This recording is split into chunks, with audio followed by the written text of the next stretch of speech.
Welcome to the Innate Wisdom Podcast. I'm your host, Loren Sofia, functional fertility coach and owner of Innate Fertility, and I'm honored to guide you through each episode where we'll cover not just fertility, but how to rediscover the innate wisdom of your body, restore your connection with your physiology, bioenergetics, and metabolism, and get back in touch with Mother Nature and ancestral traditions.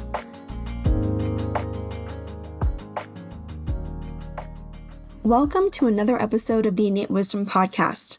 On today's show, I'm incredibly excited to invite entrepreneur, mother, and host of the Trust Issues podcast, Ericka Auckland, to chat all about healing hypothyroidism, getting pregnant, and balancing motherhood while owning your own business. I'm so looking forward to sharing today's episode with you because first and foremost, I think you're going to love hearing Ericka's story. She's a self-made woman, but she's also an amazing mother, and she's not only living proof that you can be both, but she's also helping other women fulfill their entrepreneurial aspirations while maintaining balance in motherhood too. In the episode, Ericka also shares her journey with hypothyroidism, crippling fear around food, does that sound familiar?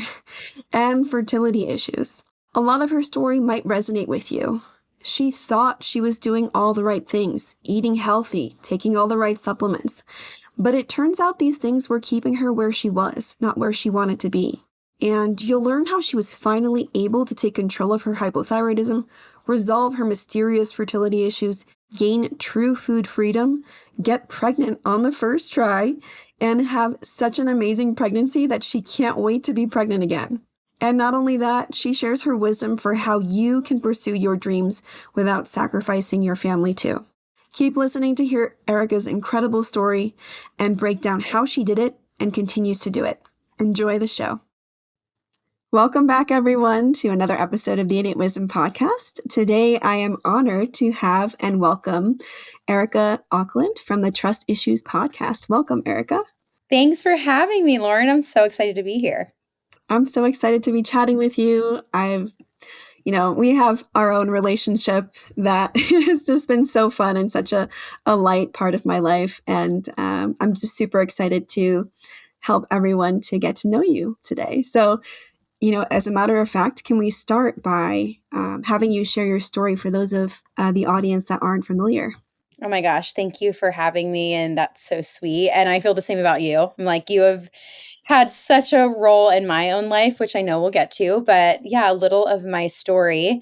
I'm just a girl who really grew up in a small town, actually in Pennsylvania. And from a young age, always kind of knew I was different. Just didn't really fit in with the crowd. And I just had a lot of really big dreams to get out of my small town, to maybe build a brand or a business. I didn't really know what it looked like at the time, to travel, to see the world, to really experience the fullness of life. And that kind of led me down a path of becoming an entrepreneur.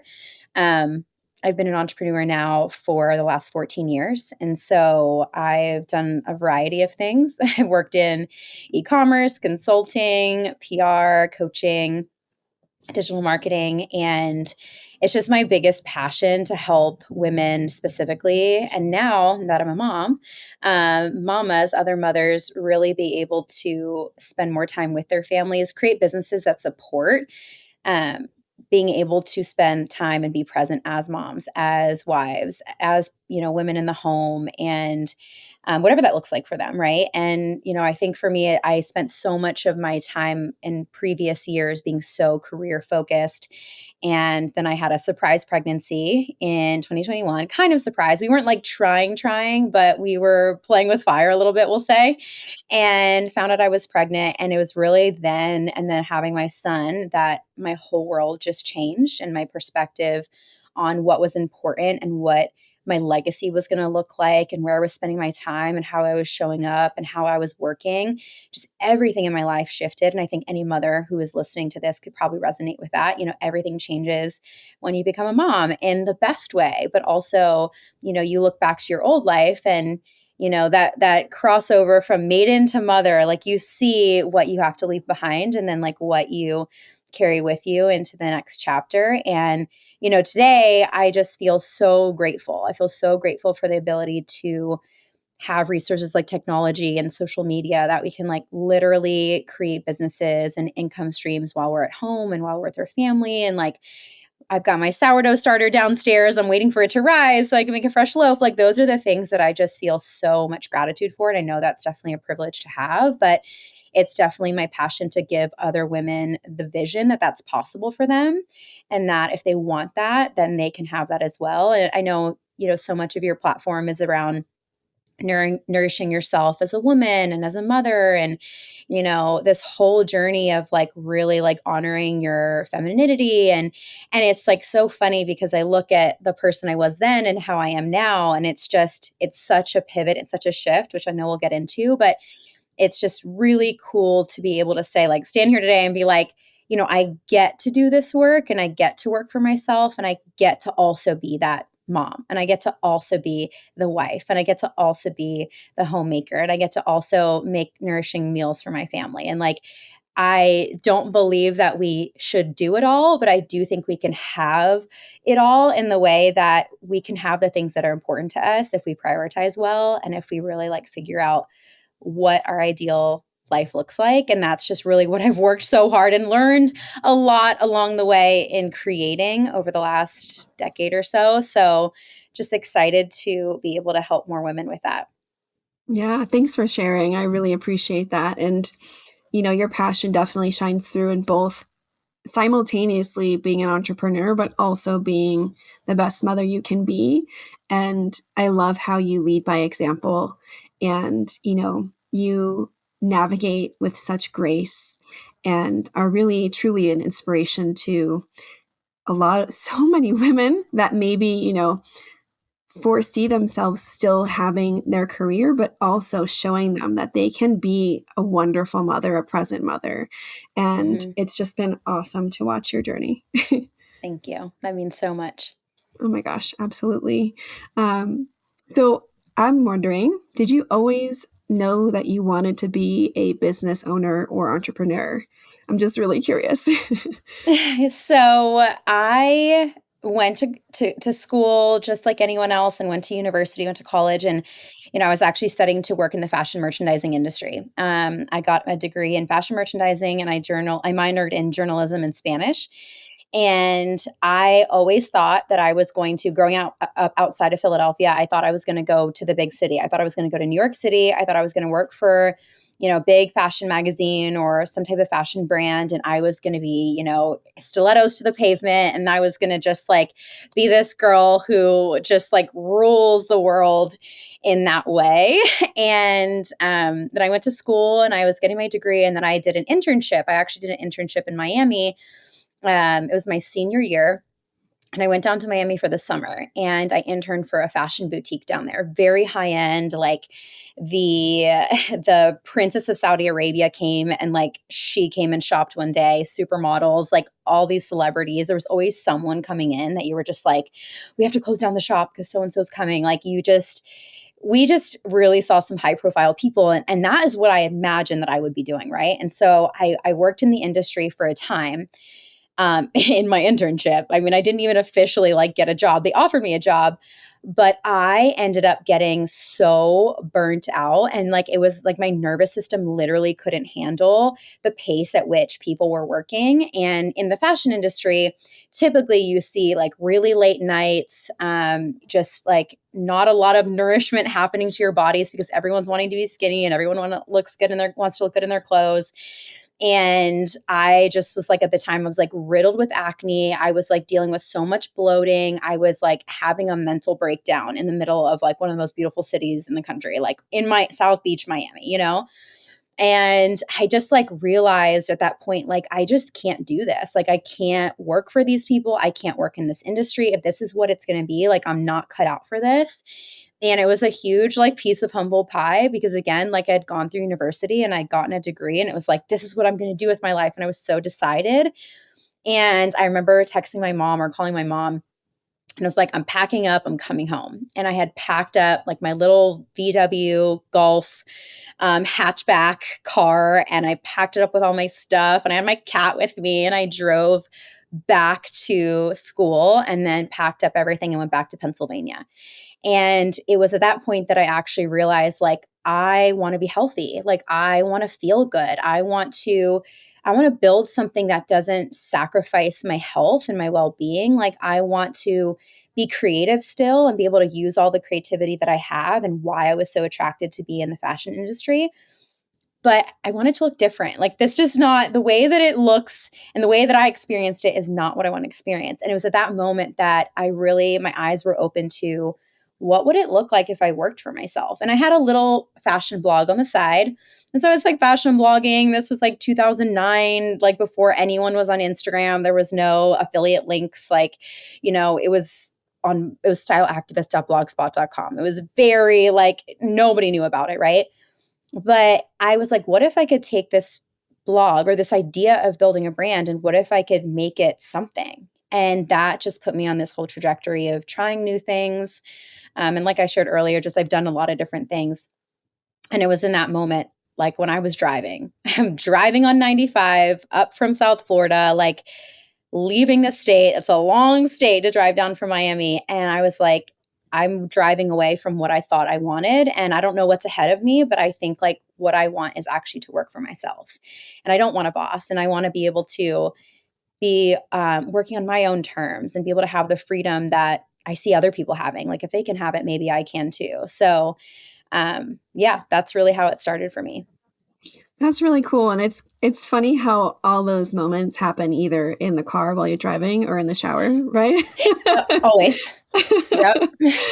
But yeah, I think I resonate with your story too. Just having, gone to college and like spent the majority of my 20s in New York City, just also hitting the pavement. And in college, even in high school, I imagined myself also very similarly, like a businesswoman hitting the pavement with my stilettos. It's funny how things change and shift and where you find yourself actually a couple years later. And it's like not to say that there's anything wrong with that, but I think Mhm. when you find yourself in any place that you realize like this doesn't align with my soul, like this doesn't align with my nervous system, like this doesn't align with how I want to feel. I think that we constantly in our society, we do things because we think it's what we're supposed to do. But when we actually stop and ask ourselves, like, what feels right, what feels good, which no one, you don't grow up in college, no one's telling you, how do you feel? Like, how do you want to feel? Pick a career that makes you feel good. No one's telling you that, Or they're, that it's important at all. yeah, exactly. No, definitely. There's not even a mention of it, and we have to kind of figure that out on the hard way or, on our own. So it's like, not to say there's anything wrong with that if you're listening and that's like what you want or that's what you currently do. But I think like it's all about alignment. It's like, is it actually what you want? Is it actually what lights your soul on fire? Because if it's not, like there's other ways. There's other ways to do life. Yeah, I think that's really well said. So this question I did not write, and I just thought of it. I was going to ask you, have you always known that Yeah. you wanted to become a mother? And I know it could be potentially sensitive topic. So No, I we just can want to talk make sure about it. you're okay with that. Yeah, totally. You can ask me anything and I'll be good with it. Okay, well, it sounds like you had this almost like epiphany after going through this kind of like almost a trauma, almost, in Miami, in this fashion industry role. And similarly, I guess a question in the same vein. Have you always known that you wanted to become a mother? No, I haven't. And I'll tell you why. I always thought my career was going to be my biggest priority. And so when I was pivoting and I was realizing, well, that's not for me, the whole fashion industry world, I really threw myself into learning about business, learning about marketing, learning about social media, learning, reading books, consuming. And at the time, honestly, there weren't a lot of female figures who were teaching this stuff. It was a lot of Gary Vee, you had the Tony Robbins, you have a lot of those men, masculine men who are incredible and they're incredible in their own right. But those were the people that I was learning from, reading their books and listening to their YouTube videos and stuff like that. And so I didn't have a lot of examples of women who were having both families and careers in terms of the entrepreneurial space. I think it's so different today, and I'm so grateful for how the industry has shifted. But I look back and I think there was a couple things that influenced my fear perhaps of like not wanting to become a mom, because I actually used to say I didn't want to be a mom. I used to say like motherhood's not for me. I'm not cut out for motherhood. And I think a couple reasons for that would be, number one, I just didn't believe that I could be that soft, nurturing person as well as be this person who's like killing it in her business. I also felt that it just wouldn't be possible with time. It wouldn't be possible with how much time it required to build my business and to maintain my business. And I think today there's just so many more simpler ways to run businesses that didn't exist back, 10 years ago.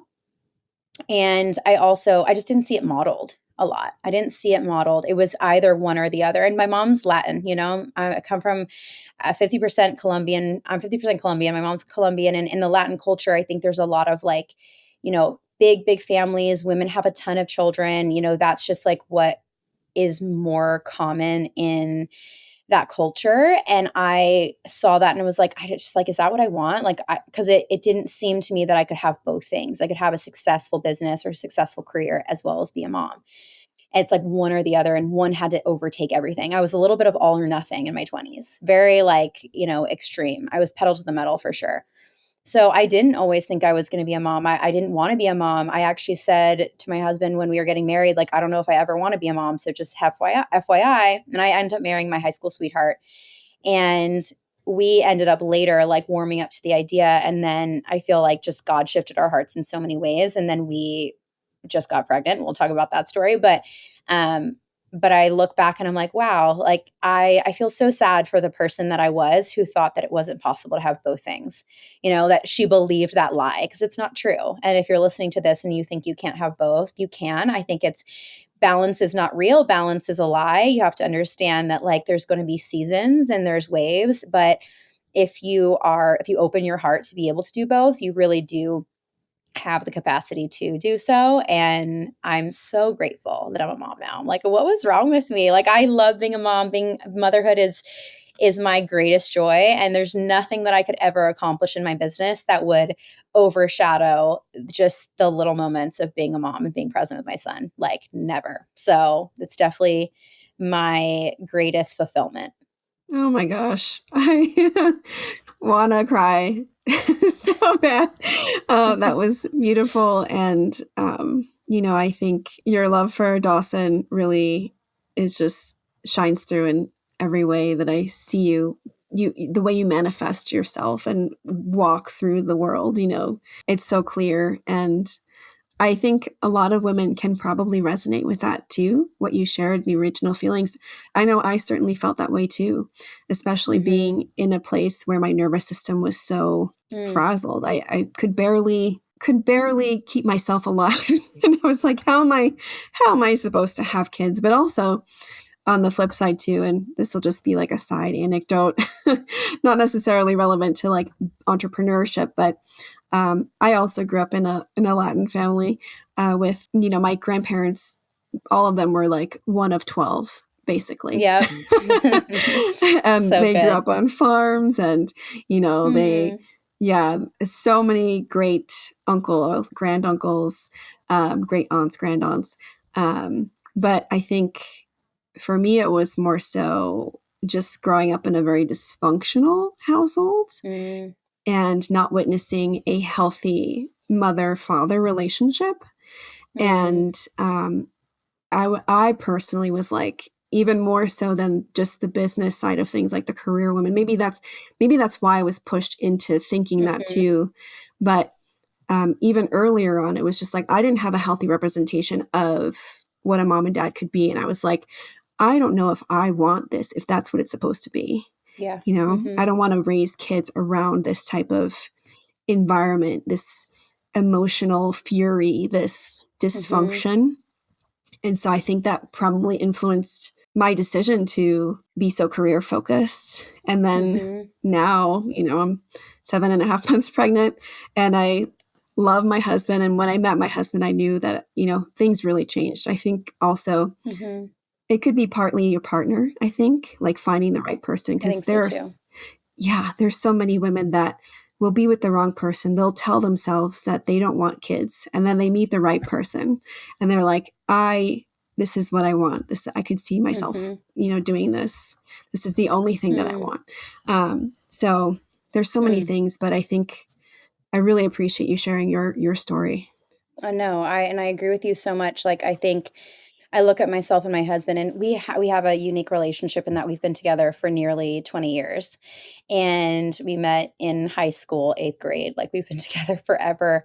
But I look at how we've evolved, and like the more he stepped into his own masculinity and the more I stepped into my own femininity is when it felt safe to just like surrender to that and surrender to like having a family and like letting my husband lead in so many ways and not having to be the person who was like constantly pulling my own self up by my bootstraps, like letting my husband take reign in so many areas. And I think that that's speaks volumes to what you need in order to get pregnant as well. It's just like the safety in your own body and your own situation. And I know that's not the case for everyone, but that really does create an optimal situation. And I look back and I think there was so many times where we were super dysfunctional and we were not well in our own relationship within each other. And we did a lot of work. And I think coming out of all of that is when we were able to really feel safe doing that. I mean, my husband lost his father when he was only 10. His father passed. I kind of had some strained issues with my own mother. And I think that totally impacted like just him seeing himself as a father and me seeing myself as a mother. It was just like, if that what was our own experience, how could we possibly be like, yeah, we've got this, it's really hard when it's not really modeled. And I think that could probably speak to so many people listening. And I resonate too. Yeah. Well, thank you for that. Nothing is ever perfect. No one has a perfect life too. I do want to acknowledge that. Like there's dysfunction in every family. there's Trust me, we still have dysfunction. We still got stuff. We all do. Yeah. But I think getting to a point where it allows you to be closer to the best version of yourself, or, that grounded home for you is where things can really start to unfold in a really positive way. So, not all is lost if you also have experienced any of these or are going through this.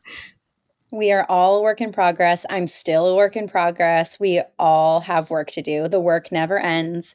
This is how you create the life you truly want. And so you got to face those things. And yeah, trust me, we've got crazies in our family too. Like we're not perfect over here whatsoever. So I don't want anyone to think that.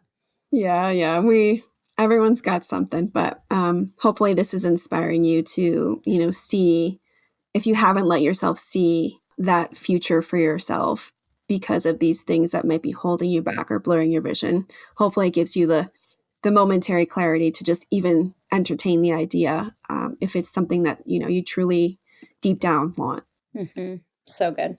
Well, I know you work with your husband, Kyle, and I'm just curious, for those that are also probably curious, what is it like working with your husband? Oh dear, it's a trip. I think that it's not for everyone, but my husband's my best friend. I trust him more than anyone in the world. I never get sick of him. We hang out with each other every single day, 365, 24/7. And if he leaves to go to the grocery store, I'm like, I miss you. Come home. So we have a unique relationship in that way. I don't think it's for everyone. I think that you have to be really brutally honest with each other and both be okay to be brutally honest, because you're kind of wearing different hats, right? It's like we wear the parent hat, and then we also wear the husband and wife hat. And then we also wear, the entrepreneur, business owner hat. And it's just a lot of alternating roles, and it's like shape shifting in a way. And I think for us, one thing that really does work well is knowing when to turn off, like in the work aspect. Like you can't just be like plugged in 24/7. And we've had our seasons where we have weak boundaries, and we have seasons where we're like really on it, really disciplined. But overall, I think when it comes to us working together, we work best when we are not letting work like bleed into like our personal life, or we get into the like roommate phase. You know, you can just like so easily be in the roommate phase of like, hey, like, okay, I gotta go to, you gotta take put the trash out, I gotta go run this to the post office, I gotta, and it's just like, hi, how are you, husband? Like, it's nice to see you. Like, I like what you're wearing. Like, it's very easy to forget about those things when you're in the work role. So we've worked together for several years, for the last like 6 years, actually, coming up on 6 years, I want to say. He's actually venturing into some new things. I have some new things as well that I'm working on. And it's kind of nice because I'll be honest, I think that and I feel like in a, just a very traditional husband and wife role, like I feel the husband works best when he has his own unique purpose and when he has his own drive that is apart from just being a husband or being a father. And I've seen this in my husband. And I don't know, I was listening to a podcast, and I'll have to find this for your listeners because it was so juicy. And maybe maybe you might even find it fascinating. But there was something around, a psychologist was talking about this rite of passage that men have when they have their firstborn son. And we have a little boy. And, this past year, my husband becoming a father, and, after the newborn phase, it's just a whole nother ball game because now you have this like little boy and you're, playing with your son and you're like creating these little bonding experiences. And my husband really went through that in the last year. He really went through this almost like like this dark night of the soul. Like he really experienced just so many things that came up for him when he became a father to a little boy. And he really kind of assessed like, what is my purpose? Like, what am I here to do? What kind of man do I want to be for my son? How do I want to impact his legacy, And so, I know this is like way more detailed than even the question you asked me, but I think like it was really just interesting to see like how our working relationship has shifted and him really finding deeper purpose and what he really wants to do because he's worked side by side with me for so many years. But it kind of like gave him reason to ask himself, like, is this really what I want to do? Like, can I see myself doing this for the next like 10 years, 20 years? Or, is there something else that I want to do that I haven't been allowing myself to do or I haven't been exploring? And, for him, it's just been such a transformative experience. And so now he's starting up in real estate and he's doing some investment stuff and he's just like thriving. So it's just really cool to see your husband thrive. It's really cool to see them just step into a new season of ownership and just their own masculinity. And it's been a really cool ride. And so working together is a lot of fun, but also like I can say that we've just had a lot of change recently and it's really cool. It's really good. Hey, it's Loren. Are you trying to get pregnant but also struggling with thyroid issues like hypothyroidism or Hashimoto's? What about hyperthyroidism or Graves'? What about thyroid nodules? If this is you, I've got you. I've helped countless women finally tame their thyroid issues so that they can get pregnant and stay pregnant. Many have been able to reduce medications or come off completely too.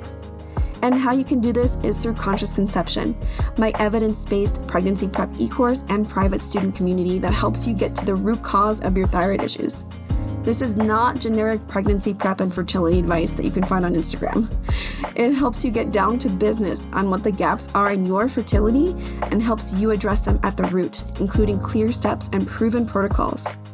This is why only after 2 months of starting the course, I had a student just reach out the other day to say her TSH is finally normal and her thyroid antibodies are coming down very quickly.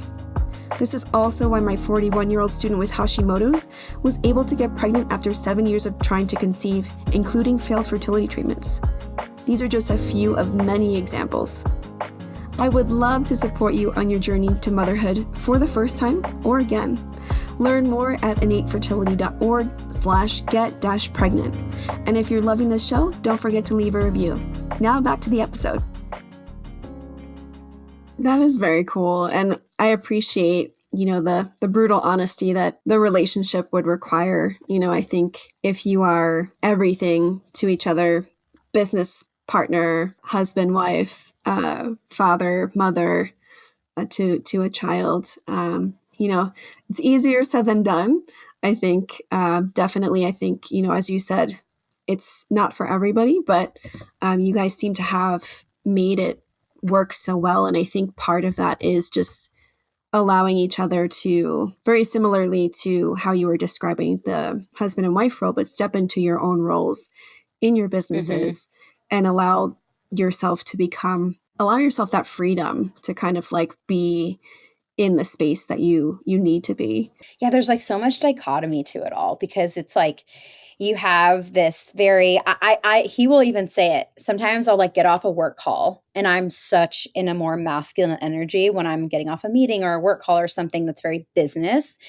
And I like go into the living room where he's with Dawson or something, or he's like, we just like find each other in the house. And I just like I like shapeshift back into like this like just mushy like female like wife who's just like love me, give me a hug, and I think you have to find that. I think you have to be able to find that dichotomy, because if it all just kind of bleeds into each other, it's just really easy for the waters to get muddy, and it's really easy to just kind of forget what the main thing is. Because at the end of the day, we always say to each other, we've built businesses, we've made money, we've done all these really cool things, we've traveled, whatever. But at the end of the day, like what really matters? Our family, period, end of story. Like if it all burned down tomorrow and if we had to go live in a hut and rebuild our life, we'd be happy because we'd be together. And like, we'd figure it out. And I think that really is the basis for our foundation for why things do work, because we always remember at the end of the day, like we're on the same team. And no matter what I have going on or he has going on, or if we have a shitty day or, something just falls apart or, whatever, like we're still on the same team. And I think that is everything. That's the only reason we've been able to make it work. Like I look back and like there's almost no logical reason why we're still together, because we've been through every single challenge in our marriage, every single, we've had deaths in the family, we've lost money, we've like literally been through it all. And I think at the end of the day, why we still pursue each other is because like we genuinely want to make our marriage work and make our relationship work. And we genuinely are on the same team in every way. So like, if you're not that like yet, it's okay. You can build up to that, but don't work with your spouse then. Like, just like, I would say like create a boundary, because it's like, keep the main thing, right? Like you're married. So like, if you're working with your spouse and it's like, that's more important than the marriage, like, I would say that could be really risky waters. So I think that has what's made us work for sure. So trust me, we still have our problems. We still fight sometimes. We were like yelling at each other in the kitchen the other day, like getting on each other's nerves. 5 minutes later, we're totally fine. But we're human. But I think at the end of the day, like we can get over that stuff because we remember, like, okay, same team. Okay. Like ego down. Like, let's not make it that big of a deal. Like we're okay. So yeah, coming back to home base. I love that. Yeah. That's super important. Well, thanks for sharing that. I think that hopefully, anyone considering working with their spouse, or maybe if you are and it's not working out, that can give you some sort of like an example of like something to aspire to, or, something to like level set on, reset on. Yeah. Well, so I do want to ask you, because I think what you're doing in lifting women up and empowering them to become entrepreneurs while also still being mothers as well, showing them that they can do both, is really cool. And, I think for many reasons, including the cost of living, many women are pursuing entrepreneurship, in addition to either their full-time job, or, in addition to being a mother, stay-at-home mom, or maybe all three. So, I'm wondering if you have any advice for these women in terms of like how to navigate all of that, where to start, that kind of thing. Yeah, I just want to like first acknowledge, if you're in that position that you have to work because cost of living, things are just, if you just want to have a good organic meal on the table, it's like, and you want to, buy supplements for your family, like it, or it just, I went the other day and I bought some new bed sheets and I wanted to get like organic cotton. I was like, oh my gosh, like it's literally just the price of everything is wild. And, that's coming from someone who I do have a successful business, but at the same time, I've come from very humble beginnings. Both of my parents were entrepreneurs. My mom's an immigrant. My dad was in the military. Like I've seen them work really, really hard my whole life. And so I have really great examples in what hard work can do. But I think like in terms of what advice do I have, I would say really, pinpoint what you want your life to look like in terms of the time you want to spend, what kind of income do you want to make, what kind of difference do you want to make in the world? Because ultimately, if we kind of get into what becoming an entrepreneur is, it's ultimately you're needing to solve a problem for someone else. An example being, what you do. You help women get pregnant, maybe some who had challenges prior or they're wanting to have a better experience. That's the solution that you're providing. That's the problem you're solving. So if you're wanting to get into entrepreneurship, you have to first think, what is the problem that I'm going to solve for other people? If you can solve a problem that is either in the health, wealth, or relationships category, you're going to the primal brain that every single human being walking this planet has, is we all innately want better health, more wealth, and better relationships. That's always going to be the top in terms of the market. And so think about what you could solve for other people. And it doesn't have to be this crazy groundbreaking thing. It could literally be helping, in the relationships category. It could be helping moms have better relationship with their toddler, and their toddlers are throwing tantrums. Like how can you help them not have a toddler that's throwing tantrums? Maybe it's in the health category. Maybe it's helping people with you know, pelvic floor, postpartum stuff. Like it just would need to be really in specific in order for it to be impactful and in order for it to be appealing.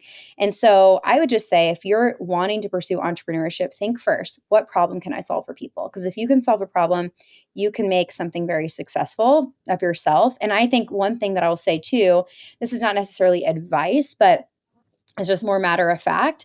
Today, building a business, at the time of this recording, it's 2023 October. If you're listening to this right now, you are living in the best time to create something from the device that you are already on every single day, your phone. If you have a laptop, great, but it's not even required anymore. You could literally build an empire from your phone. I know that because I've done it myself.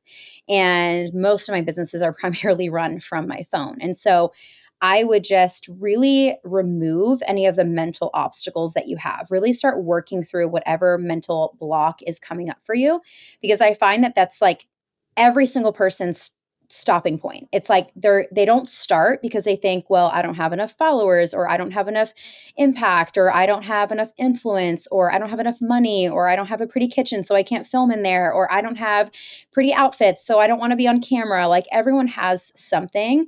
But if you could just flip that and see the gratitude in that, if you have a smartphone, you have a device that could actually build you something. Like, it just really doesn't require that much today. And I just am so grateful all the time, because again, I started a business. My first business I started virtually online was 2014. And the way that things have changed in the last decade, it is literally mind-blowing what we have at our fingertips. Ways that you can automate, ways that you can serve people without you even having to deliver it yourself. Instagram, you can post a reel, and with one Instagram post, you can reach thousands of people. It's truly crazy. And we just never had that before. I think, look at my parents, and they had restaurants. They were in the restaurant industry. And how we marketed our restaurant at the time? They would put sombreros on me and my little brother, and it was Mexican restaurants. So, and we would put sombreros on, and me and my little brother would go in the parking lot and hand out flyers. Like, here's a coupon for half off your appetizer. Like, that's how we had to market. And then we would like encourage people to post about us on their Facebook, back in the day when everyone was posting like, I'm eating here, like geotag the location, right? Like it's just so much easier now. So I would say, number one, what's the problem that you would want to solve? What's the problem maybe that you solved for yourself that you could help other people with? And then second, just don't allow yourself to get into the mental drama of it's not for me, or I can't do it. Because if you want to be home with your babies, or if you want to be able to work on your own terms, or just make a little bit of extra cash just from your phone, maybe you don't want to leave your job, and that's okay. You totally can. And there's never been a better time to do it. Yeah, that's awesome advice. And, I think a lot of us have this habit of talking ourselves out of things if they feel uncomfortable too. So I think it's also important to not just like listen to what Ericka's saying. It is very much possible. But like she was also saying too, think about what are those blocking sort of talk tracks that you have in your head.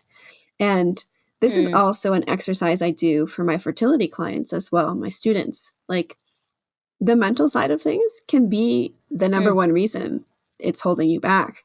And from achieving what you want, whether it's a baby or, making that extra cash or, anything. But I think that working on the mental side of things, really working through why you have those limiting beliefs and just allowing yourself the freedom, you're the only one holding yourself back at that point. And so it's what you've said is really important. That's so good. It's so true. The mental piece, it's like, it's what will stop us. We will stop ourselves, most times. Obviously, there's always outside things that we cannot control, but there are a lot of things that we can control. And I would rather have, you as a listener focus on what you can control and just forget about all the things that you can't, that are outside of you, external issues or external circumstances, because there are a lot of people who have faced really challenging things and they've overcome too. And I always get inspired by other people's stories, people that, started later than me or started with less than me or started with more challenges than maybe I even had. And I always look to them and say, man, if they could do it, I can do it, and it's always an inspiration in my journey. Mm-hmm. That's so true. Look around you, get inspired. I think that's super important. I agree. Yeah. Well, I would love to go back to motherhood and specifically your pregnancy journey. You mentioned it a little bit, you shared a bit about it, but I would love to hear more, if you wouldn't mind sharing more about your experience starting a family. And if you wouldn't mind sharing with the audience a little bit more about your conception and pregnancy journey. I would love to share. And you have so much to do with that. So I'm excited to share this story. So it was 2020, spring of 2020. I was dealing with a ton of, at the time, adrenal fatigue. I was exhausted all the time, bloated all the time, just skin having a freak out. And that was always a telltale sign for me. Whenever things are off, it always shows up on my skin. And I was scrolling on Instagram and I found some accounts talking about eating oysters for fertility. I was like, what? I saw beef liver. I was like, this is new for me because I actually, after I got out of the fashion industry, my very short stint that I had there, I came home to Pennsylvania and I actually got a certification from IIN, so the Institute for Integrative Nutrition, because I wanted to learn about how to take care of myself and health and wellness. And I learned a lot about Chinese medicine and I learned about Ayurveda and I learned all these different things. And I was also a CrossFitter. So I was like, this CrossFit girl who was eating paleo and really just tanking my adrenals. And even though I knew all this stuff about health and wellness, it just felt like I just was never finding like a meeting point where all of this information that I had and the experience that I was having was making sense. Like it wasn't lining up. I was healthy, but then I was still dealing with hormonal stuff. And, you could just tell that my body was not thriving. Let's just say that. And I had a couple experiences where I had seen naturopaths and I had seen some practitioners, nutritional practitioners, and a lot of them telling me like, you might be PCOS. It just felt like nobody could get their finger on what I was dealing with. And it ended up that I was hypothyroid and that I was just like super estrogen dominant, all these things. And then, the conversation around, do you ever want to have children came up, with some of these practitioners. And I'll never forget because I actually saw one acupuncturist and he put his hand on my womb and he was like, you have fertility issues. Like he literally was like, you are not going to get pregnant if you don't fix something. And I just was like, what is happening? But honestly, as much as that might have been a little out of line, it was a good wake up call for me because it actually forced me to stop and think like, do I actually want to have kids one day? I don't think I don't want to have kids. Like, I don't think I want to end up, 60-year-old woman who just is a spinster with like nothing. Like I just was like, I want to have children. I think I want to have a family. And that's what kind of sent me out down this line. And that's what brought me to that day when I was just scrolling on Instagram and I'm seeing all these things about beef liver and whatever. And I found your page. And I found your page on Instagram, and I'm literally stalking every one of your posts. I'm reading every single thing. I'm like, my mind is being blown. I'm like, what's an adrenal cocktail? Eating fruit. Mind you, at the time, I don't think I was eating fruit. I don't think I ate real dairy for 8 years. I was gluten-free for probably 10 years at the time. Maybe that's exaggerating. I want to back it up. It was probably 8 years because I remember being dairy-free, gluten-free for everything. I'm drinking almond milk. I'm like downing the nut cheese. I'm literally having like vegan pizzas. And I'm just like sicker than ever, right? So you kind of broke my whole worldview because you're talking about these things, eating dairy. I mean, I hadn't had a cup of milk in almost a decade. And that's when I was like, I got to reach out to her because this was so challenging to what my worldview was that I knew I had to pursue it. I knew I needed to look into it because if something ever challenges your worldview so much, I just encourage you to be open minded. I encourage you to just look into it. If you look into it and you realize it's not for you, that's totally okay.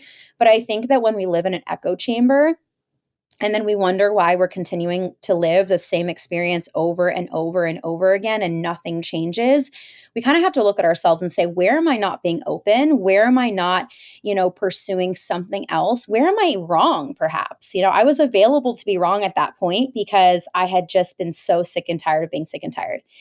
And that's when I reached out to you. We started working together in 2020. And I had my first cup of raw milk when we were working together. I remember literally sitting there. I poured it into the glass. I literally chugged the whole thing. And I was like, my body was like, again. And I like poured myself another glass and I drank a whole thing. And I was like, oh my gosh, this is life. I literally felt like I was like drinking the nectar of the gods. I was like, my life is never going to be the same. And that whole next almost a year, I was just nourishing myself and I was like learning and I was like taking my temperature, learning about my pulses. I was healing. My hypothyroid numbers completely like stabilized. And I'm not gonna even sugarcoat it. I gained some weight because I feel like I was just so starved of nutrients that I was just like, I didn't stop myself. I was just like eating and eating. And I was just like, this is so good. I was literally just finally nourishing myself for probably the first time in my life. And I gained a little weight, but I was like, I feel good. I have energy. Like my skin is glowing. My eyes look clearer. My hair is thicker. And that was another thing. I was thinning like major on like my temples. And my whole world was blown. And so that I feel like because I was nourishing myself, I feel like that also opened me up to being open to becoming a mom. I didn't start working with you because I said I wanted to be a mom, but I was like, but maybe, like, I don't know. I'm like, maybe. And I feel like the more we worked together, the more I just became open to it and open to it and open to it. And then it was April of 2021. And that's when I got pregnant. And my husband and I, we took a little trip and we were just feeling great. And I was like, I'm pretty sure I'm ovulating, like just letting you know. And we both kind of looked at each other like, well, we'll just see what happens. We're surely not going to get pregnant on the first try. Well, we got pregnant on the first try. And I can look back and like, I know exactly when that happened, exactly the moment of conception. And, found out I was pregnant. My whole world shifted and changed. But I had the most magical pregnancy ever. I literally felt so good. All that progesterone was just like pumping in my body and I was just like glowy and I feel like pregnancy like healed me. It's so crazy because you even look at photos of myself before and I still had some inflammation and I was still just healing, healing takes a while and you have to be there for the process. You have to be available to go through it because it's not linear and sometimes it takes longer than you want it to, but you have to think, how much damage have I done? How many years have I like done a disservice to my body? It's going to take a little of undoing. So I look at my pregnancy then and I look at the photos and you saw the inflammation like dissipate from my face. You saw I hardly had any swelling. I hardly had any morning sickness whatsoever. I felt literally incredible.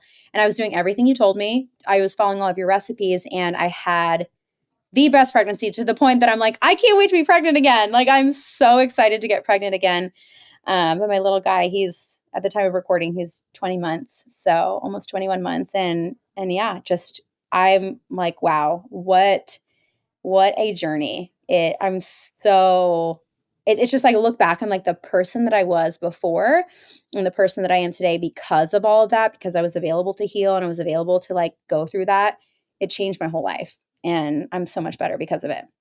Well, thank you so much for sharing that. I am so proud of you.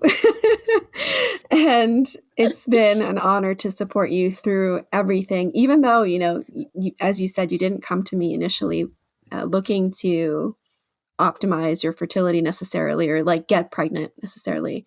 But you also put in the work too. And, I think that's important too. I feel like it's important to acknowledge, like, it's definitely, you have to take ownership of the role and really become self-aware. And it's a whole journey with yourself, honestly. But it's so worth it. And, you have a beautiful boy as a result, and you're also thriving. And it's just beautiful to see. So thank you for sharing that. Thank you. Yeah. And thank you. Like, thank you. Because without you, I can't even imagine, how you facilitated and how you supported me. I can't even imagine like what a pregnancy would have looked like had I not done that work, had I not had your guidance through it. Like, just, I don't even want to think about that. So if you're listening to this and you're like, I don't know, should I really be doing, I'm telling you, it works. And from a girl who was downing kale smoothies, I was eating Dia frozen pizzas from the Whole Food freezer section. What was I thinking? I was like, I didn't know. It's like, that's what I thought was healthy. And it's gluten-free, it's plant-based. And I wasn't really nourishing myself. And it changed my whole life. And now it's like I have so much freedom. And I think that's the other thing too, is I used to have so much fear around food, so much crippling fear. Just, this is going to make me bloated. This is going to make me break out. This is going to make me fat. Like all these things. I just was crippled by what to put on my plate, what to buy at the grocery store. And we also used to spend way more money on all this box stuff. And now I'm like, have a piece of sourdough toast with a big slab of butter on it and have plenty of protein, and you feel so much better. And when you feel that good, like you just can't argue that it's not real, that it's not truly the way. So I'll just be your little advocate over here. Thank you. Well, I was talking to one of my colleagues the other day, and, we were talking about nutrition and all that stuff. And it came up like the way that you nourish yourself. It's amazing once you feel, because nourishment is one of Maslow's, if you're familiar with Maslow's hierarchy of needs, I think you learned it in elementary school or something. But, food is one of the basic fundamental needs. And like, it's amazing how ill or terrible we can feel if we're not nourishing ourselves, and how just by doing this one thing, how much it can flip so quickly. And then you can show up in like a different way, a better way, the best version of yourself. You can show up for yourself. You can show up for your family. And, just allowing yourself that freedom too. Like you said, I used to have crippling fear around food too. I went through a whole, in my late teens, early 20s, diet after diet after diet. And I had so much fear, anxiety around like, what's in this, thing that I'm about to eat, or I have to eat again in this amount of time, or I just ate this. Oh, I can't believe I did that. I'm going to wait until like, tomorrow to eat again. And it's just like, oh my gosh, just not healthy, even though chaos. You think your pursuit of this is healthy. Like you're trying to pursue health, but it's doing the exact opposite. So, I think for anyone like going through it mentally right now, I think we've both been there, right? But, there are other ways to be and to eat and to nourish and to just show up in a different way in the world. So true. It's so good. Yeah. Well, going back to your pregnancy, your son is almost 2 years old now. How has the transition been for you from being an entrepreneur to being a first-time mom as well? I think it has been a lot of things. It's been beautiful, it's been challenging, it's been humbling, and it's been like the best experience of my life. But at the same time, it's grown me and stretched me more than anything I've ever done. I'm no stranger to hard work or to challenging myself. I was a CrossFit athlete for like 7 years. I built multiple businesses. I'm telling you, there is nothing that has challenged me more than being a mother, and I wouldn't trade it for the world. Um, so yeah, my little guy, he's almost 2, and he's very spirited. He's very like, as they all are, as they should be. He has so much energy and just so much personality. And I think for me, the biggest transition was actually looking at how much I was working and how little your child has tolerance for that because all they need is you and all they want is you. And so, when I became when I became a mother as an entrepreneur, I took some time off. I definitely took a little bit of time off and like in terms of physically working, but mentally it was really hard for me to turn it off. It was really hard for me to just be like, Ericka, it's fine. Like, just let it go right now. Be in the season that you're in, because all I knew was that, and all I knew was also my husband and I both came from really a very, I don't want to say rags to riches because I feel like that's so cheeseball, but I feel like, if you look at our story, we were like in $100,000 worth of debt when we first got married. We were evicted from one of our townhouses that we lived in when we were engaged. Like, we really struggled financially, and we turned our life around. We built businesses, and, we don't have those struggles anymore. But what happens sometimes is that when you're used to living in that survival or in that scarcity, so much of that is just it's a threat. It's threaded into your DNA. It's threaded into how you operate, into your operating system.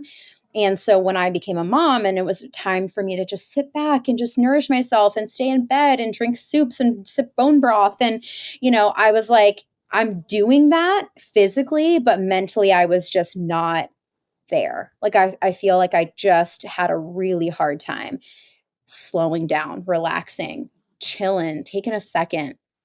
It was near impossible for me to mentally do that. And that was a huge lesson for me, just to really take inventory of where I was at.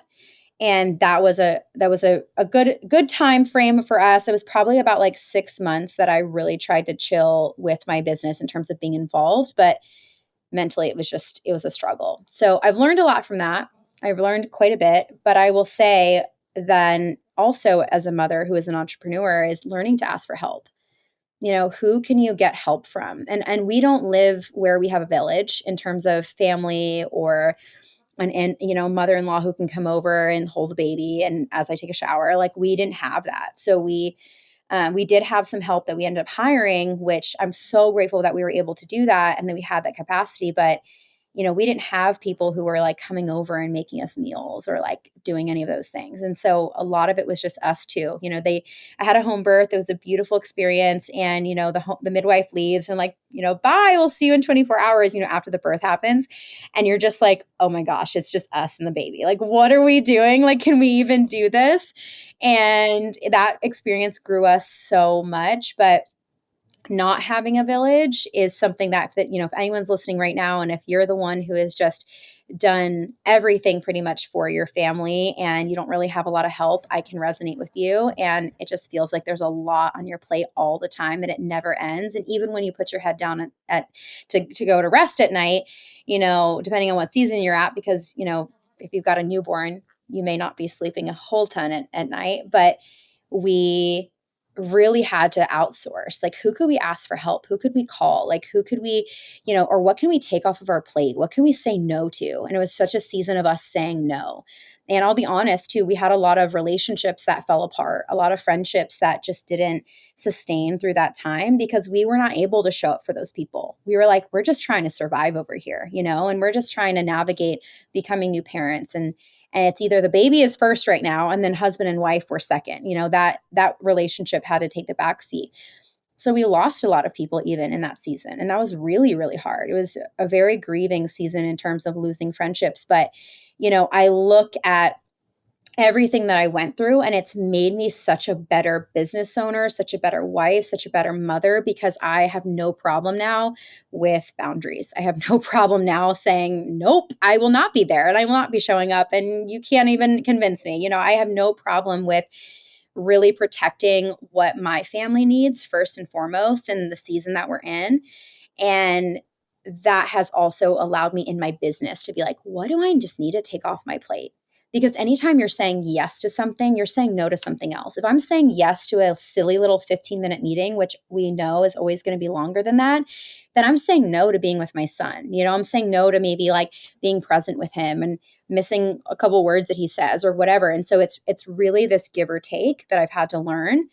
And I'm still learning, and I want to have more babies, and I'm imagining how the chaos would just double or multiply. And I love it. I love the just craziness of just having a little one running around the house and just being super vibrant and fun. And I'm so grateful, but I also can say that it's hard, being a mom's hard. It forces you. I just look at my little one. It's like, he's my mirror, right? Like anytime I'm being triggered by something or I'm being, my ego's coming, like flaring up. It's like, it's not about him. It's about me and the stuff that I still need to work on and I need to work through.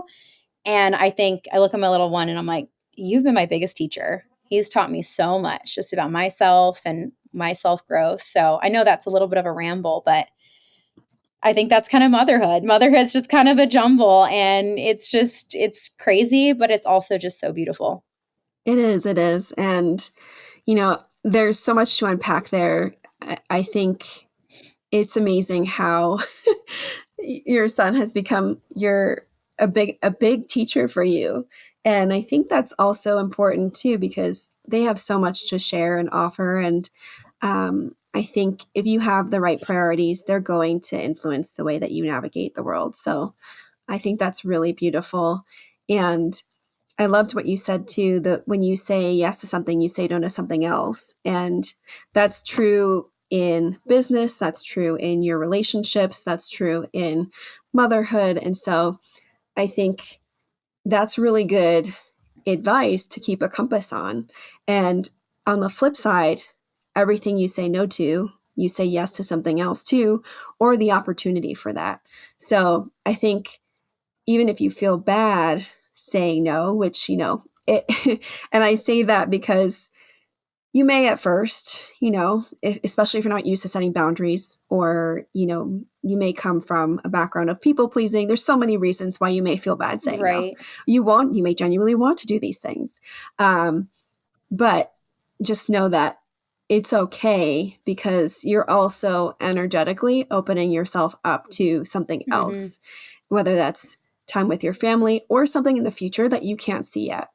So I think that's such wisdom.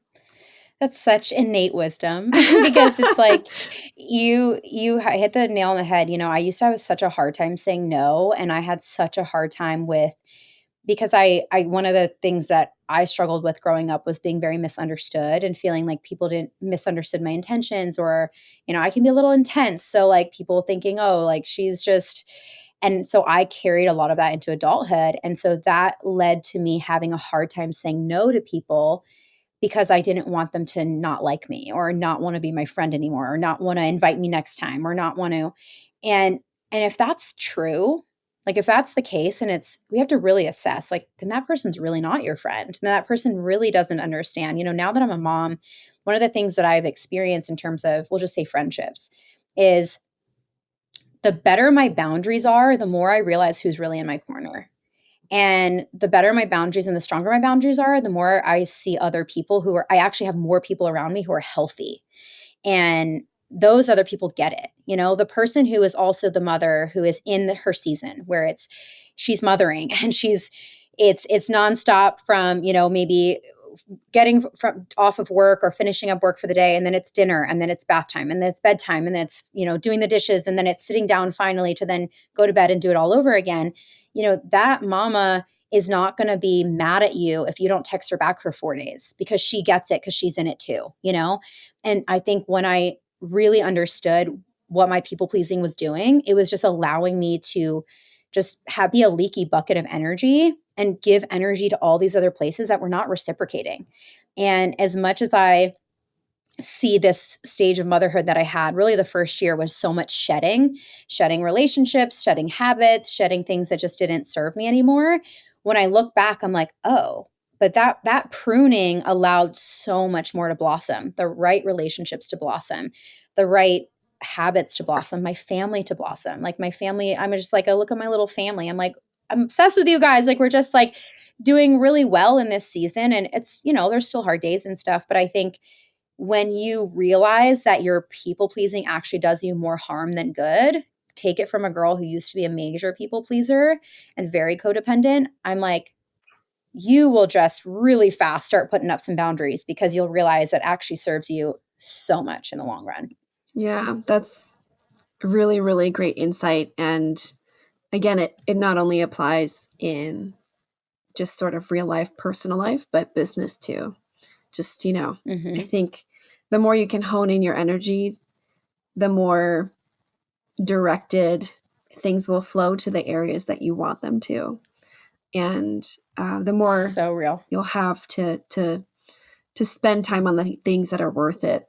So I liked your leaky bucket analogy because it's so accurate in so many ways, in so many aspects. Yeah. So I loved chatting with you, Ericka. I think that, you're such an inspiration to so many women. I love what you're doing, both on the business side. You're an inspiration as an entrepreneur, but also at the same time being such a great mother. And I've had so much, fun chatting with you, but also it's been such an honor to be part of your journey as well and to support you. And it's just been one of the most fun things as a practitioner and as a friend as well. Oh my gosh, I appreciate you so much. And I think I've probably told you this 100 times, but the work you're doing is truly life changing. And I think, how you do one thing is how you do everything, and how you treat your body during pregnancy is probably how you're going to treat your body during postpartum, or how you're going to like show up as a mother, or how you're going to, it's like how you do one thing is how you do everything. And I feel like you've taught me that. You've taught me to nourish myself. You've taught me to like really hold space for myself, like not feel guilty for that. And I also think how that's bled into how I show up as a mom, like it's truly life changing. So just kudos to you and everything that you are doing. You are changing lives. And also I just love seeing you become a mama. I'm so excited to see this little one, like, come Earthside. It's just going to be so special. And you're just really walking your talk. And I think that is so special because it's one thing to tell a bunch of other people what to do, but it's another thing to also live it. And you are truly doing that. So thank you. Thank you so much. That means the world. And I just have no words to describe my gratitude. So thank you. But yeah, I've really loved our conversation. And I think this would be a great way to kind of like put a period on the conversation. So you've already shared so much wisdom. And, that said, this is the Innate Wisdom Podcast. So I would love to ask you, what is one thing that the audience could start doing today, for the woman listening, for the mother listening, for even the father listening, to unlock more of the innate wisdom of their bodies? Oh, that's so powerful. I feel that you have to tune out the noise in order to hear the messages that are already there for you. At first, the messages are just little whispers, and then they get a little louder, and then they get even louder and possibly scream at you. But I think in order to tap in, you really have to tune out the noise. And you need to figure out where the noise is coming from. Is it from social media? Is it from people in your life? Is it from maybe a well-meaning family member who just, is really wanting to give you lots of input that maybe you didn't ask for?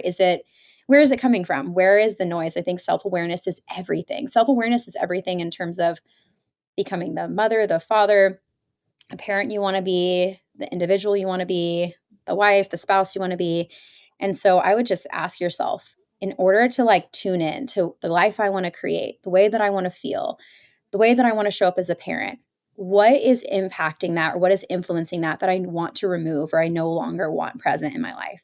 And it's not to say you need to cut people off or you need to like delete your Instagram tomorrow, but it's just implementing some boundaries or implementing some ways that you can just tune out some of the noise. We live in a world, and I had another friend that I actually interviewed on my podcast, and she said this.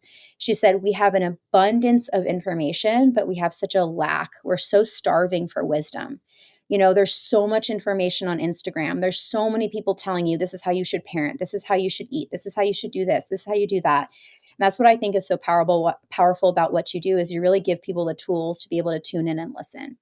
So find the noise, turn the volume all the way down as much as you can, and, maybe get outside, put your feet in the ground and start just asking yourself, like, what is my truth, or what is the wisdom that I already know? What is my intuition telling me? Because oftentimes the answers are already there, and it's so much simpler than we make them out to be.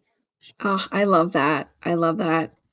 That just speaks volumes to also the innateness that everyone has, the innate wisdom that everyone has, the innate intelligence, the innate intuition, the ideas that are already there. It's just a matter of unleashing them, unlocking them. And I think that is so in line with everything that I really try to help women with. And I couldn't agree more. So that was beautifully said. Thank you, Ericka. Thank you. Amazing. And how can people find you? You guys can come over to Instagram. That's where I hang out most of the time. So at Ericka Auckland. And I also have a podcast. Loren's episode at the time of this recording is coming out really soon. So probably when this is live, your episode will also be live on our show. But the Trust Issues podcast, you can find that on iTunes, Stitcher, Spotify, wherever you get your podcast. And yeah, come say hi on Instagram. I'd love to say hi and meet you. Yes, go give her a follow and go listen to the Trust Issues podcast. It's always really fun to tune in, especially the guests that you have, but also the banter between you and Kyle is just, it's great. It really is. It's definitely a kind of varietal mix of what we have. So we have a little bit of health, we have a little bit of business, we have a little bit of marriage, a little bit of parenting. So if you're kind of navigating this world of probably wanting to find some more innate wisdom and wanting to maybe step away from the status quo and kind of really figure out the way that you want to live your life, kind of walk to the beat of your own drum, then you'll probably like the podcast. So come over. We'd love to have you. It's super fun and so valuable. So definitely go check it out. Thank you so much, Ericka. I have really loved our conversation and we'll stay in touch. I loved being on the show today. Thank you so much for having me, and we'll chat soon. Yeah, talk soon. Thank you so much for listening to the Innate Wisdom Podcast. If you enjoyed today's episode, please leave us a review and share the podcast with someone who you think might benefit. If you're new here, we can't recommend enough that you take advantage of my free resources, like the Get Pregnant Yesterday checklist, Cycle Literacy Guide, Prenatal Primer, and Sperm Booster Manual. And if you're trying to conceive now or in the near future, I invite you to join my pregnancy prep e-course, Conscious Inception. Make sure to follow me on Instagram too, at innate_fertility, and consider joining my newsletter to receive exclusive content related to fertility and so much more. A friendly reminder, the content shared on this podcast is for informational purposes only and should not be a substitute for the advice provided by your doctor or other healthcare professional. It is not intended to be, nor does it constitute healthcare or medical advice.